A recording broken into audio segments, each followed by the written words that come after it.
રાધે રાધે મિત્રો, જો તમારી નોકરી ચાલુ હોય અને તમારે તમારા પીએફના રૂપિયા ઉપાડવા હોય તો કઈ રીતે તમે ઉપાડી શકો એની સ્ટેપ બાય સ્ટેપ પ્રોસેસ આ વિડીયોમાં હું તમને જણાવવાનો છું. એટલે એના માટે સૌથી પહેલાં તો તમારે તમારા મોબાઈલમાં કોઈપણ એક બ્રાઉઝર જેમ કે ક્રોમ બ્રાઉઝર અથવા તો ફાયરફોક્સનું બ્રાઉઝર ઓપન કરી લેવાનું છે. એટલા માટે હવે હું બ્રાઉઝર ઓપન કરી લઉં, એના પછી એમાં EPFO.gov.in ટાઈપ કરી અને સર્ચ કરી લેવાનું છે.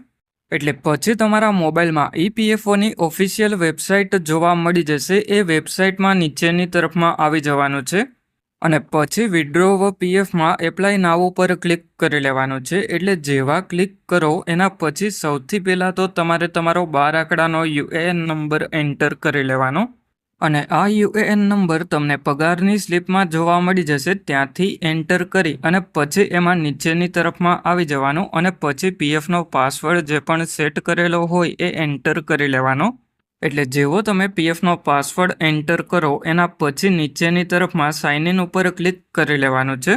એટલા માટે હવે મેં યુએએન નંબર અને પીએફનો પાસવર્ડ એન્ટર કરી અને સાઇન ઇન ઉપર ક્લિક કરી લીધું. એટલે પછી આપણા મોબાઈલ નંબર ઉપર ઓટીપી આવી જશે. એટલે પછી આપણા મોબાઈલ નંબર ઉપર જે પણ ઓટીપી આવે એ ઓટીપી આપણે એન્ટર કરી અને ઓટીપીને સબમિટ કરી લેવાનો અને એમાં ભૂલથી ઓટીપી આઈડી એન્ટર નથી કરવાનો. જે 6 આંકડાનો ઓટીપી આવે એ ઓટીપી એન્ટર કરી અને સબમિટ કરી લેવાનો. એટલે હવે આપણા મોબાઈલ નંબર ઉપર ઓટીપી આવ્યો, એ ઓટીપી સબમિટ કરી લીધો. એના પછી ઉપરની તરફમાં આ 3 લાઈન ઉપર એક વખત ક્લિક કરી લેવાનું છે.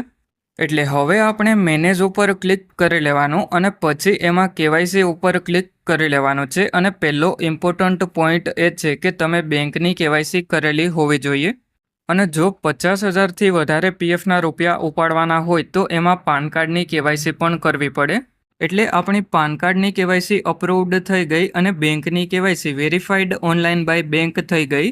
અને જ્યારે પણ કેવાયસી કરો ત્યારે એક વાતનું ધ્યાન રાખવાનું કે જે પ્રમાણે તમારું પીએફ એકાઉન્ટમાં નામ હોય એ પ્રમાણે જ બેંકમાં નામ હોવું જોઈએ. અને જો અલગ નામ હશે તો તમારી કેવાયસી રિજેક્ટ થઈ જશે. અને હવે બીજો ઇમ્પોર્ટન્ટ પોઈન્ટ એ છે કે ઉપરની તરફમાં આ 3 લાઈન ઉપર ક્લિક કરી વ્યૂ ઉપર ક્લિક કરી અને પાસબુક લાઇટ ઉપર ક્લિક કરી લેવાનું. એટલે જેવા તમે પાસબુક લાઇટ ઉપર ક્લિક કરો એના પછી એમાં નીચેની તરફમાં આવી જવાનું અને સિલેક્ટ મેમ્બર આઈડી ઉપર ક્લિક કરી લેવાનું અને પછી જે પણ કંપનીના પીએફના રૂપિયા ઉપાડવાના હોય એ કંપની સિલેક્ટ કરી લેવાની. એટલે હવે આપણે કંપની સિલેક્ટ કરી લઈએ. એના પછી એમાં તમારે વ્યૂ પાસબુક ઉપર ક્લિક કરી લેવાનું. એટલે પછી પાસબુક ઓપન થઈ જશે.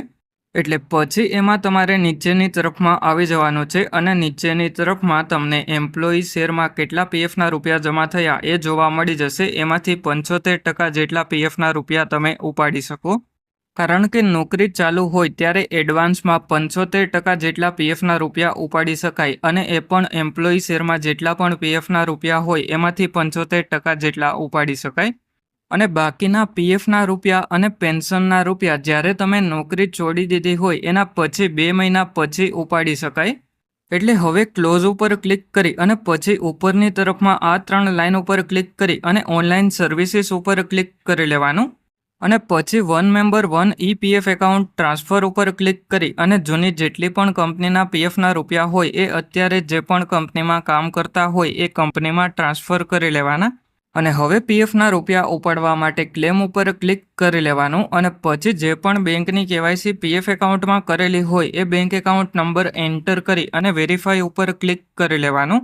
એટલે પછી એમાં ટર્મ્સ એન્ડ કન્ડિશન જોવા મળી જશે. એમાં યસ ઉપર ક્લિક કરી લેવાનું. એટલે પછી તમારો બેંક એકાઉન્ટ નંબર વેરીફાઈ થઈ જશે અને બેંક એકાઉન્ટ નંબરની બાજુમાં ગ્રીન કલરમાં રાઇટનો સિમ્બોલ જોવા મળી જશે.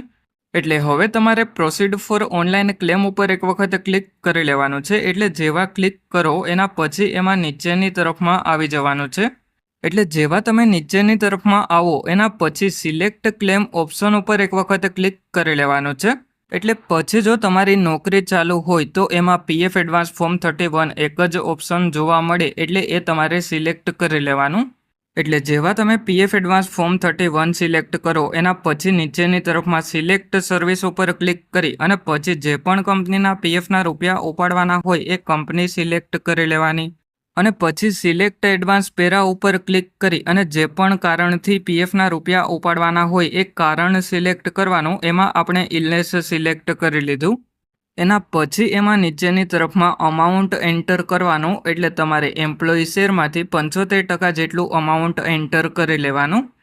અને પછી નીચેની તરફમાં એમ્પ્લોયી એડ્રેસમાં તમારે લોકાલિટીમાં તમારા ગામનું નામ એન્ટર કરી અને સ્ટ્રીટમાં શેરી નંબર એન્ટર કરી લેવાનો. એટલે જેવા તમે શેરી નંબર એન્ટર કરો એના પછી નીચેની તરફમાં સિલેક્ટ સ્ટેટ ઉપર ક્લિક કરી અને તમારે તમારું રાજ્ય સિલેક્ટ કરી લેવાનું છે. અને પછી એમાં નીચેની તરફમાં સિલેક્ટ ડિસ્ટ્રિક્ટ ઉપર ક્લિક કરી અને તમારે તમારો જિલ્લો સિલેક્ટ કરી લેવાનો છે. અને હવે તમારો જે પણ જિલ્લો હોય એ મને કમેન્ટમાં જણાવજો. એટલા માટે હવે હું જિલ્લો સિલેક્ટ કરી લઉં. એના પછી એમાં તમારે નીચેની તરફમાં આવી જવાનું અને પછી સિટીમાં તમારા તાલુકાનું નામ અથવા તો સિટીનું નામ તમારે એન્ટર કરી લેવાનું. અને પછી એમાં નીચેની તરફમાં તમારા સિટીનો જે પણ 6 ડિજિટ પિનકોડ નંબર હોય એ એન્ટર કરી લેવાનો અને પછી એમાં નીચેની તરફમાં આવી જવાનું છે. અને પછી તમારે એમાં ગેટ મોબાઈલ ઓટીપી ઉપર ક્લિક કરી લેવાનું, એટલે તમારા મોબાઈલ નંબર ઉપર ઓટીપી આવી જશે. એ ઓટીપી એન્ટર કરી અને સબમિટ કરી લેવાનો અને પછી ઉપરની તરફમાં આ 3 લાઈન ઉપર ક્લિક કરી લેવાનું. અને પછી એમાં ઓનલાઈન સર્વિસીસમાં ટ્રેક ક્લેમ સ્ટેટસ ઉપર એક વખત ક્લિક કરી લેવાનું, એટલે તમારો ક્લેમ તમને અંડર પ્રોસેસમાં જોવા મળી જશે. અને જ્યારે પણ તમારો ક્લેમ સેટલ થઈ જશે ત્યારે ક્લેમ સેટલડ એવું જોવા મળી જશે. એટલે હવે જો તમને તમારા પીએફ એકાઉન્ટમાં કોઈ પણ પ્રકારનો પ્રોબ્લેમ આવતો હોય તો મને કમેન્ટ કરીને જણાવજો. અને જો તમારે તમારું પીએફનું કોઈ પણ કામ મારી પાસે કરાવવું હોય તો મારો મોબાઈલ નંબર તમને આ વિડીયોના ડિસ્ક્રિપ્શનમાં જોવા મળી જશે. ત્યાંથી મને કોન્ટેક્ટ કરી લેજો.